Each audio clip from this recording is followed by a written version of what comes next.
होंठ सिले थे उसकी हंसी में। वो बोलती नहीं थी लेकिन उसकी आंखें बहुत कुछ कहती थी। वो हंसती थी लेकिन उसकी हंसी में एक गूंजती हुई खामोशी थी। वो लड़की हर रोज दुनिया के सामने मुस्कुराती थी पर उसके होठों पर सिर्फ सिलवटें थी, जैसे किसी ने सालों पहले उस पर ताले लगा दिए हों। लेकिन ये कहानी सिर्फ आस्था की नहीं बल्कि हर उस लड़की की है जो चुप रहती है, समाज के डर से, परिवार की इज्जत के नाम पर या किसी अपने के हाथों टूटी हुई। गांव के कोने पर एक टूटा सा घर था। वहां रहती थी आस्था और उसकी दादी। आस्था बचपन से ही बहुत शांत थी। स्कूल जाती थी, काम करती थी, सिलाई कढ़ाई करती थी, लेकिन कभी जोर से बोलते नहीं सुना गया। लोग कहते लड़की शरीफ है, जुबान चलाना नहीं सीखा, कुछ कहते बोल नहीं पाती, शायद गूंगी है, पर सच्चाई कोई नहीं जानता था। एक रात गांव में शादी थी। शोरगुल के बीच आस्था की आंखों से आंसू बहते रहे। किसी ने पूछा नहीं, किसी ने देखा नहीं, पर एक छोटी बच्ची चुन्नी रोज उसकी दुकान पर आती थी। वो पूछती, दीदी आप इतने चुप क्यों रहते हो? आस्था बस मुस्कुरा देती।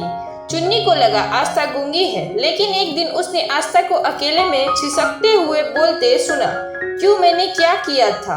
आस्था 14 साल की थी जब उसके चाचा ने उसके साथ कुछ ऐसा किया जिसे वो कभी भुला नहीं पाई।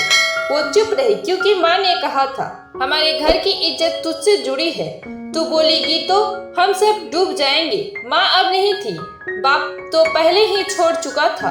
दादी बस इतना जानती थी आस्था बहुत सीधी है, लेकिन आस्था के अंदर एक तूफान था और इस तूफान ने उसके होठ सील दिए थे।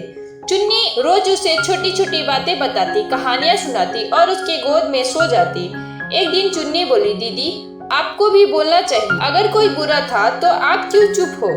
इस मासूम सवाल ने आस्था के अंदर की दीवार हिला दी। उसी समय उसने पहली बार गांव की औरतों के समूह के सामने खड़े होकर बोला, मैं चुप रही क्योंकि मुझे डराया गया, अब नहीं रहूंगी क्योंकि मैं जीना चाहती हूँ।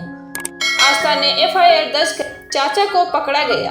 गांव में चर्चा हुई, ताने भी मिले, समर्थन भी, पर आस्था ने एक उदाहरण पेश कर दिया कि चुप रहना इज्जत नहीं होता बल्कि बोलना जरूरी होता है। एक सरकारी स्कूल में चुप्पी पर एक कार्यशाला हो रही थी।